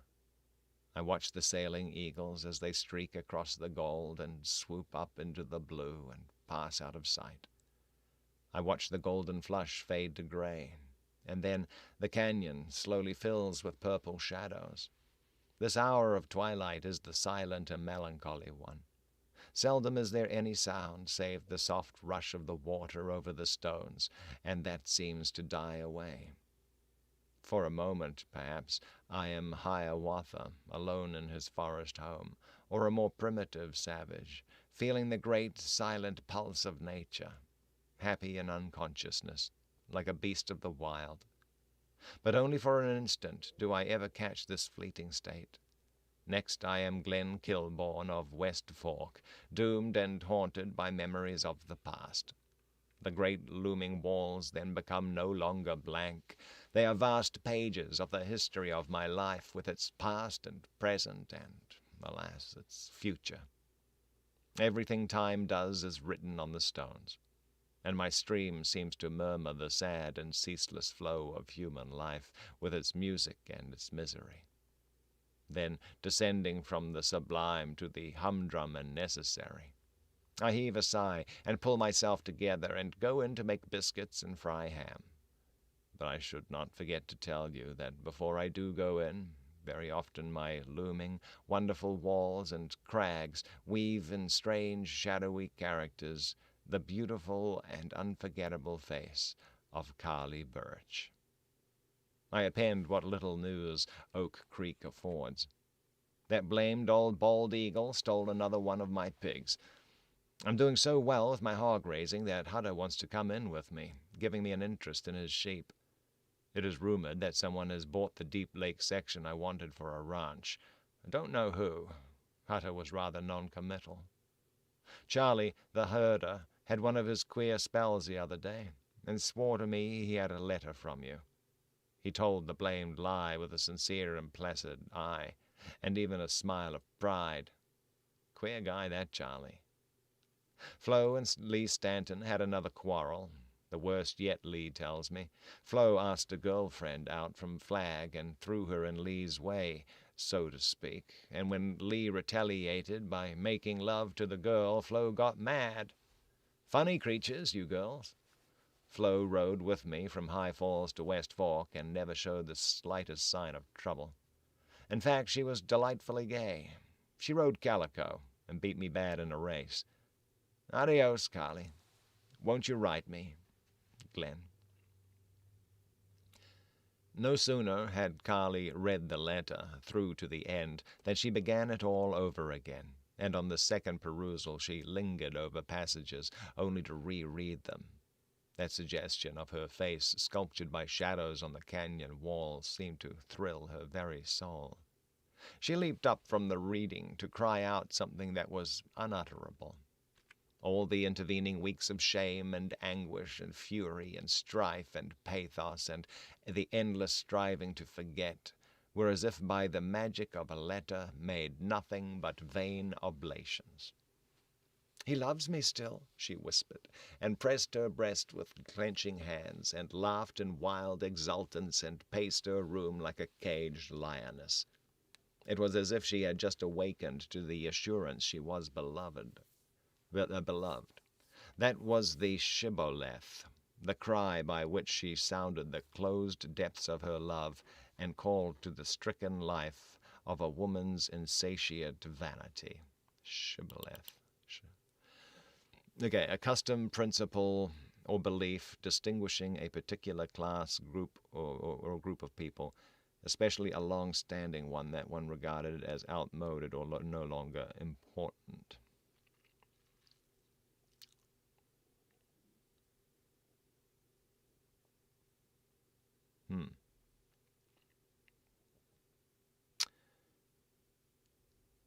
Ear of what? Used as a test of nationality by its difficult pronunciation. Okay. All right. Okay. Then she snatched up the letter to scan it again, and suddenly grasping the import of Glen's request, she hurried to the telephone to find the number of the hospital in Bedford Park. A nurse informed her that visitors were received at certain hours, and that any attention to disabled soldiers was most welcome. Carly motored out there to find the hospital merely a long, one-story frame structure, a barracks hastily thrown up for the care of invalided men of the service. The chauffeur informed her that it had been used in the cleaning period of the Army, and later when injured soldiers began to arrive from France. A nurse admitted Carly into a small, bare anteroom. Carly made known her errand. "Oh, I'm glad it's Rust you want to see," replied the nurse. "Some of these boys are going to die, and some will be worse off if they live, but Rust may get well if he'll only behave. Are you a relative or friend?" "I don't know him," answered Carly, "but I have a friend who was with him in France." The nurse led Carly into a long, narrow room with a line of single beds down each side, a stove at each end, and a few chairs. Each bed appeared to have an occupant, and those nearest Carly lay singularly quiet. At the far end of the room were soldiers on crutches, wearing bandages on their beads, carrying their arms in slings. Their merry voices contrasted discordantly with their sad appearance. Presently Carly stood beside a bed and looked down upon a gaunt, haggard young man who lay propped up on pillows. "Rust, a lady to see you," announced the nurse. Carly had difficulty in introducing herself. Had Glen ever looked like this? What a face! Its healed scar only emphasized the pallor and furrows of pain that assuredly came from present wounds. He had unnaturally bright dark eyes and a flush of fever in his hollow cheeks. "How do?" he said with a wan smile. "Who are you?" "I'm Glenn Kilbourne's fiancé," she replied, holding out her hand. "Say, I ought to have known you," he said, eagerly, and a warmth of light changed the gray shade of his face. You're the girl Carly. You're almost like my own girl. By golly, you're some looker. It was good of you to come. Tell me about Glen."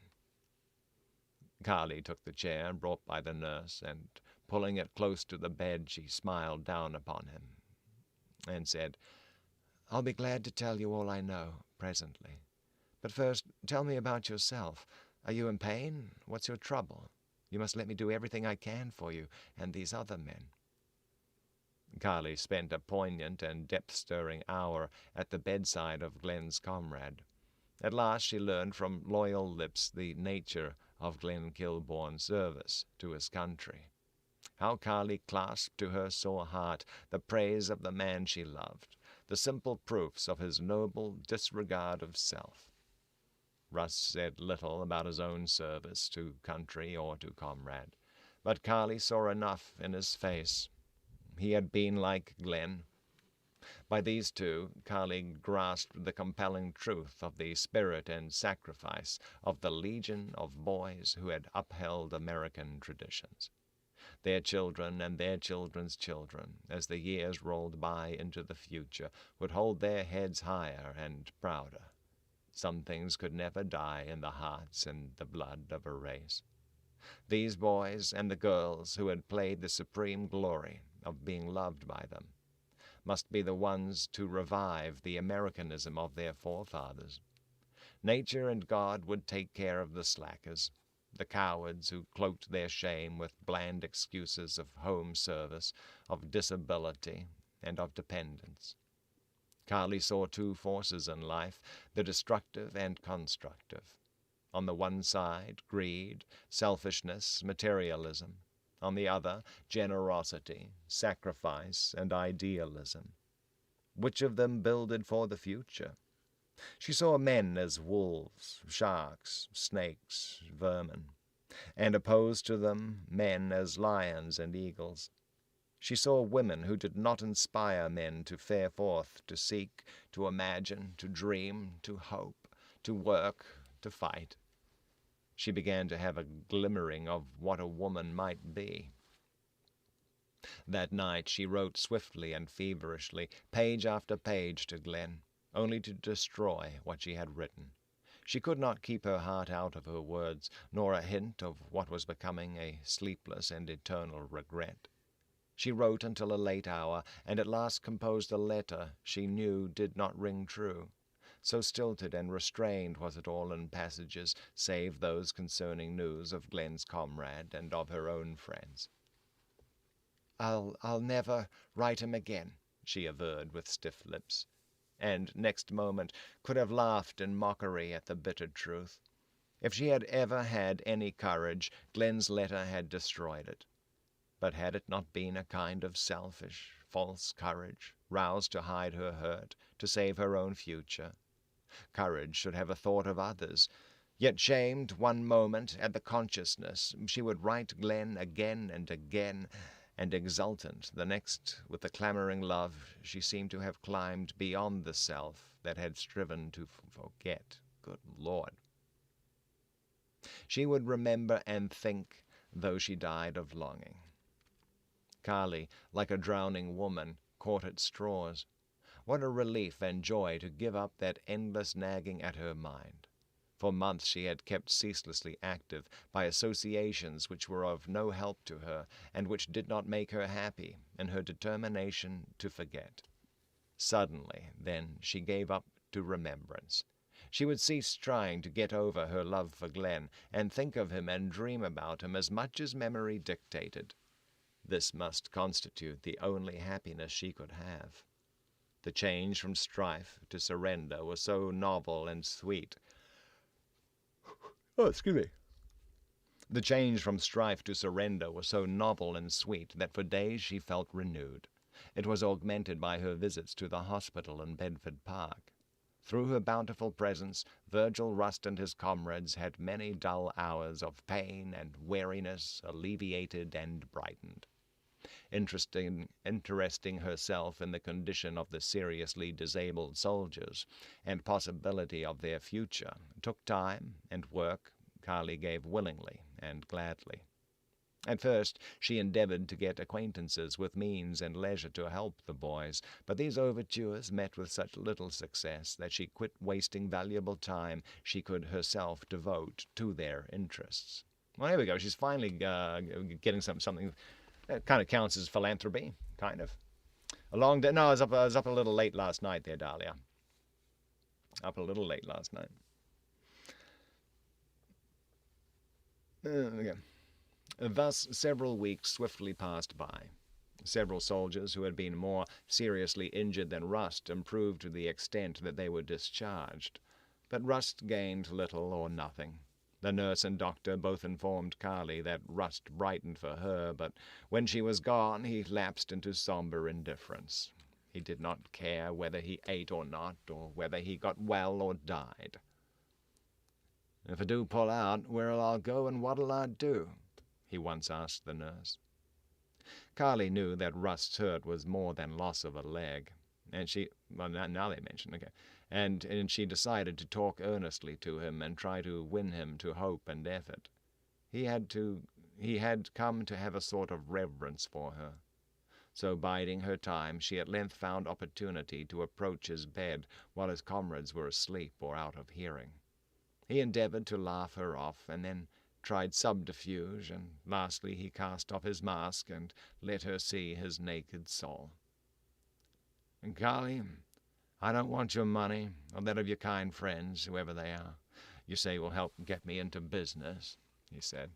"God knows I thank you, and it warms me inside to find someone who appreciates what I've given. But I don't want charity, and I guess I'm pretty sick of the game. I'm sorry the Boches didn't do the job right." Rust, that's morbid talk," replied Carly. "You're ill, and you can't see any hope. You must cheer up, fight yourself, and look at the brighter side. It's a horrible pity you must be a cripple, but, Rust, indeed life can be worth living if you make it so." "How could there be a brighter side when a man's only half a man?" he queried bitterly. "You can be just as much a man as ever," persisted Carly, trying to smile when she wanted to cry. "Could you care for a man with only one leg?" he asked deliberately. "What a question! Why, of course I could." "Well, maybe you are different. Glen always swore even if he was killed, no slacker or no rich guy left at home could ever get you. Maybe you haven't any idea how much it means to us fellas to know there are true and faithful girls. But I'll tell you, Carly, we fellas who went across got to see things strange when we came home. The good old U.S. needs a lot of faithful girls just now. Believe me." "Indeed, that's true," replied Carly. "It's a hard time for everybody, and particularly you boys who've lost so much." "I lost all except my life, and I wish to God I'd lost that," he replied gloomily. "Oh, don't talk so," implored Carly in distress. "Forgive me, Rust, if I hurt you, but I must tell you that Glen wrote me that you'd lost your girl. Oh, I'm sorry. It's dreadful for you now. But if you got well and went to work and took up life where you left it, why, soon your pain would grow easier, and you'd find some happiness yet." "Never for me in this world." "But why, Rust, why? You're no... Oh, I mean, you have intelligence and courage. Why isn't there anything left for you?" "Because something here's been killed," he replied, and put his hand to his heart. "Your faith? Your love of everything? Did the war kill it?" "I'd gotten over that, maybe," he said drearily, with his somber eyes on space that seemed lettered for him. "But she half murdered it, and they did the rest." "They? Whom do you mean, Rust?" "Why, Carly, I mean the people I lost my leg for," he replied with terrible softness. "The British? The French?" she queried in bewilderment. "No," he cried, and turned his face to the wall. Carly dared not ask him more. She was shocked, how helplessly impotent all her earnest sympathy. No longer could she feel an impersonal, however kindly, interest in this man. His last ringing word had linked her also to his misfortune and suffering. Suddenly he turned away from the wall. She saw him swallow laboriously. How tragic that thin, shadowed face of agony! Carly saw it differently. But for the beautiful softness of light in his eyes, she would have been unable to endure gazing longer. "Carly, I'm bitter," he said, "but I'm not rancorous and callous like some other boys. I know if you'd been my girl, you'd have stuck to me." "Yes," Carly whispered. "That makes a difference," he went on with a sad smile. "You see, we soldiers all had feelings, and in one thing we all felt alike. That was, we were going to fight for our homes and our women. I should say women first. No matter what we read or heard about standing by your allies, fighting for liberty or civilization, the truth was we all felt the same, even if we never breathed it. Glen fought for you. I fought for Nell. We were not going to let the Huns treat you as they treated French and Belgian girls. And think, Nell was engaged to me. She loved me. And by God, she married a slacker when I lay half dead on the battlefield." "She was not worth loving or fighting for," said Carly with agitation. "Ah, now you've said something," he declared.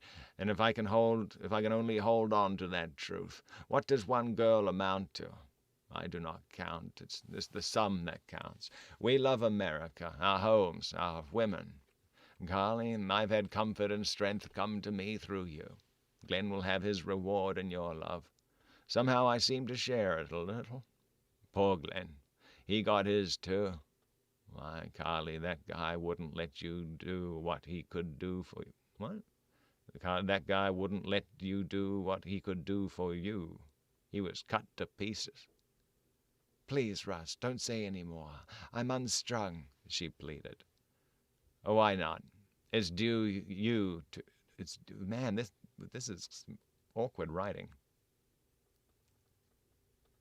So there, this belongs on the Reddit men writing women. Yep, I think so. What? You were recommending that she focus on oh, okay. Yes. Oh, man.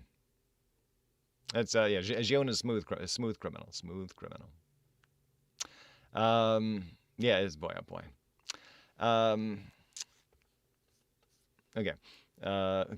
Please, Russ, don't say any more. I'm unstrung," she pleaded. "Oh, why not? It's due you to know how splendid Glen was. I tell you, Carly, all the boys here love you for the way you've stuck to Glen. Some of them knew him, and I've told the rest. We thought he'd never pull through, but he has, and we know how you helped, going west to see him. He didn't write to me, but I know. I'm wise. I'm happy for him, the lucky dog. Next time you go west..." "Hush," cried Carly. She could endure no more. She could no longer be a lie. "You're white. You're shaken," exclaimed Rust in concern. Oh, what did I say? Forgive me." "Rust, I'm no more worth loving and fighting for than your Nell." "What?" he exclaimed. "Told you the truth," she said swiftly. "I've let you believe a lie. I shall never marry Glen. I broke my engagement to him." Slowly Rust sank back upon the pillow, his large, luminous eyes piercingly fixed upon her as if he would read her soul. "I went west, yes," continued Carly, "but it was selfishly. I wanted Glen to come back here. He had suffered as you have. He nearly died, but he went through hell, and after a long, slow, horrible struggle he began to mend. He worked. He went to raising hogs. He lived alone. He worked harder and harder. The West and his work saved him, body and soul. He had learned to love both the West and his work. I did not blame him, but I could not live out there. He needed me, but I was too little, too selfish. I could not marry him. I gave him up. I left him. Alone." Carly shrank under the scorn in Rust's eyes. "And there's another man," he said. "A clean, straight, unscarred fellow who wouldn't fight." "Oh, no, I swear there's not," whispered Carly. "You too," he replied thickly. Then slowly he turned that worn, dark face to the wall. His frail breast heaved, and his lean hand made her a slight gesture of dismissal, significant and imperious. Carly fled. She could scarcely see to find the car. All her internal being seemed convulsed, and a deadly faintness made her sick and cold. Ooh, wow. So there, Dr. B Games, what's going on? End of chapter 9. Man,